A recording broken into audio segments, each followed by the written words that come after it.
చక్కని అవగాహన కలిగిన వ్యక్తులతో ఈ స్టేజ్ ఈ విధంగా షేర్ చేసుకోవడం చాలా ఆనందదాయకం. ముఖ్యంగా మన గురువర్యులు శ్రీ యనమల రామకృష్ణ గారు ఈ ప్రదేశంలో లేనప్పటికీ ఆయన ఆశీస్సులు మనకు ఎక్కువ ఉంటాయని మనసారా కోరుకుంటూ మన అభినేత్రి దివ్యమ్మ గారికి మరియు యువ నాయకులు రాజేష్ గారికి, సుర్వలావరాజు గారి అందరికీ కూడా పేరు పేరున పాదాభివందనాలు తెలియజేస్తున్నాము.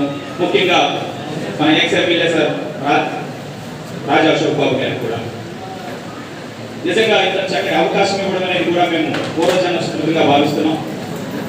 ఈరోజు ఈ ప్యానెల్లో ఎన్నిక కాబట్టి ప్రతి ఒక్కరు కూడా ఎంతో కొంత గ్రామీణ నేపథ్యం కలవారమే. గవర్నమెంట్ సేవలు గ్రామీణులకే ఎక్కువ ఉపయోగకరం కాబట్టి గురువర్యులు చక్కని ప్రణాళిక చేసి